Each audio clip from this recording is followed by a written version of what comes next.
الحمد لله رب العالمين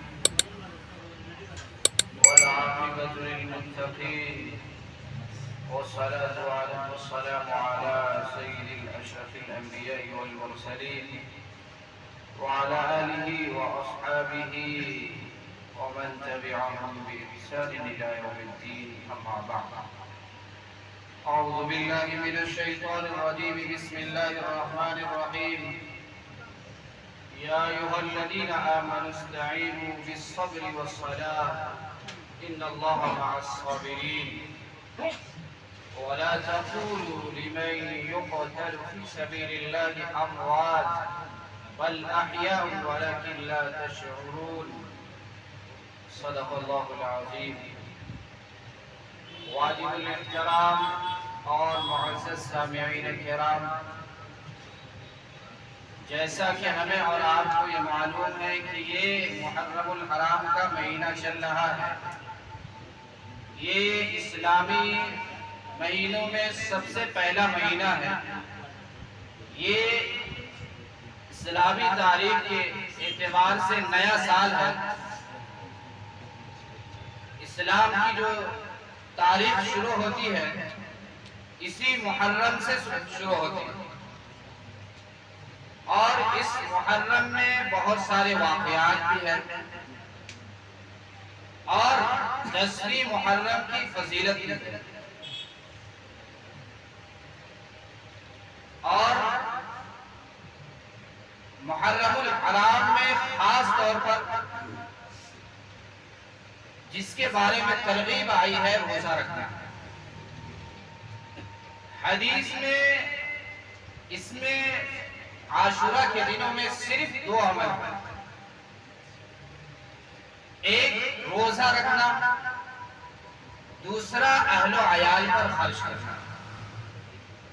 اس کے علاوہ کوئی چیز مسنون نہیں ہے۔ حضرت ابو ہریرہ رضی اللہ عنہ روایت کرتے ہیں کہ رسول اللہ صلی اللہ علیہ وسلم نے ارشاد فرمایا، رمضان کے روزوں کے بعد سب سے بہتر روزہ، سب سے اچھا روزہ محرم کا روزہ، اور یہ ترمذی کی اور مسلم شریف کی حدیث ہے۔ اور اسی طرح ایک اور حدیث ہے، حضرت علی رضی اللہ عنہ سے کسی نے پوچھا کہ آپ ہمیں رمضان المبارک کے روزوں کے بعد کس مہینے کا روزہ رکھنے کا حکم دیتے ہیں؟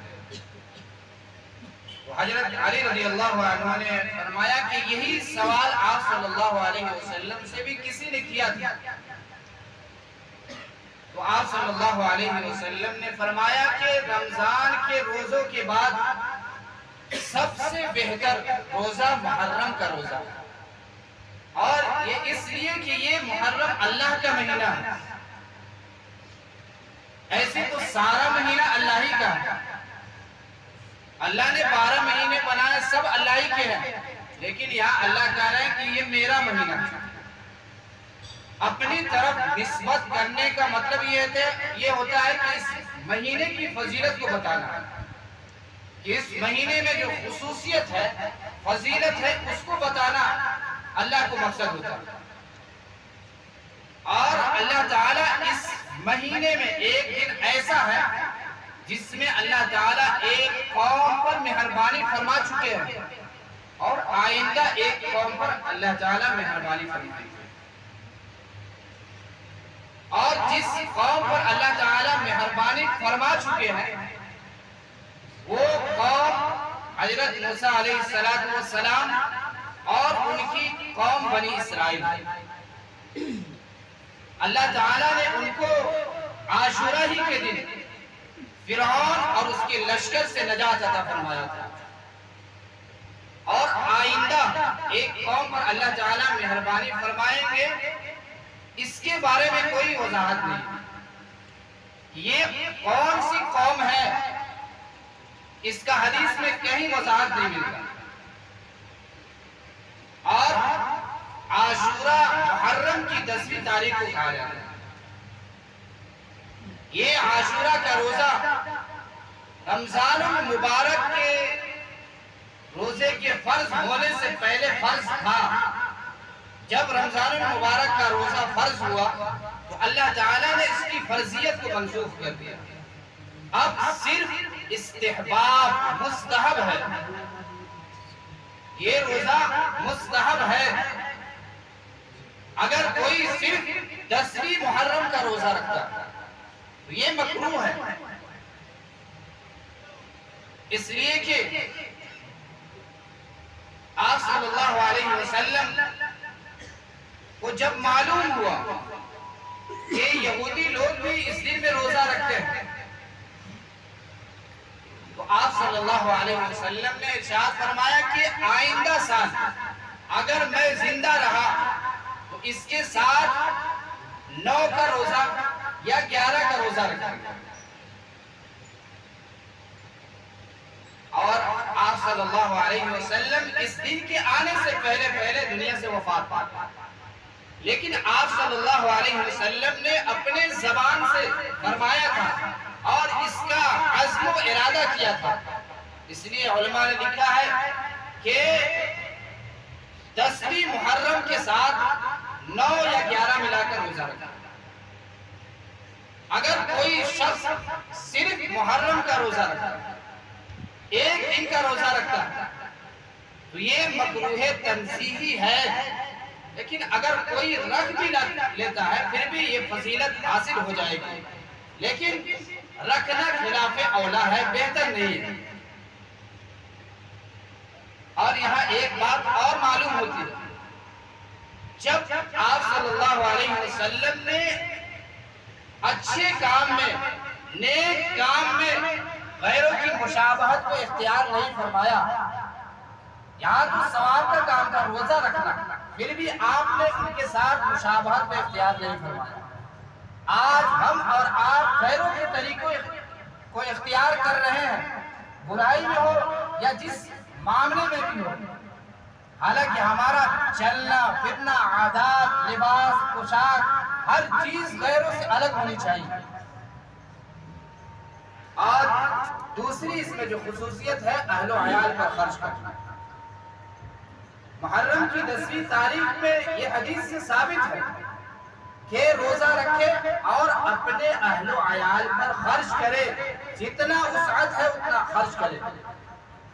اگر ہم اس دن میں خرچ کریں گے تو اللہ تعالی ہمیں پورے سال اسی وسعت کے ساتھ عطا فرمائیں گے.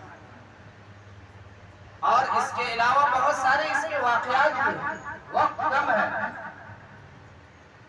اور اسی میں حضرت حسین رضی اللہ عنہ کی شہادت بھی ہے. یہ شہادت تاریخ میں ایسا بدنما داغ ہے، ایسا شہادت ہے کہ تاریخ میں ایک بدنما داغ ہے. ایسی شہادت مظلومانہ کسی کی بھی نہیں. یہ شہادت ایسا لگتا ہے کہ اسی سال ہوا. ایسا دردناک حادثہ، ایسا مظلومانہ شہادت ان یزیدیوں نے کیا تھا. حضرت معاویہ رضی اللہ عنہ کے بیٹے جب ان کا وفات ہونے لگا تو انہوں نے اپنے بیٹے یزید کو خلیفہ بنا دیا. اس دور کا پردھان منتری وہ بن گیا. اور انہوں نے اپنے ہاتھ پر بیعت شروع کر دی. ادھر بڑے بڑے صحابہ حضرت عبداللہ ابن زبیر، حضرت عبداللہ ابن عباس، حضرت عمر عبداللہ ابن عمر، یہ بڑے بڑے صحابہ ان پر بیعت نہیں کی. انہی میں حضرت حسین بھی ہے. ان کے بارے میں یہ مشہور تھا کہ یہ صحیح آدمی نہیں.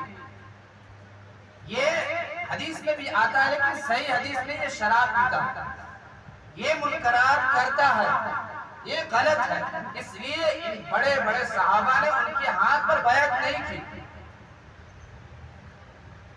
اور ادھر کوفہ میں نعمان بن بشیر رضی اللہ عنہ گورنر تھے. وہ نیک انسان، اچھے انسان تھے. وہاں سے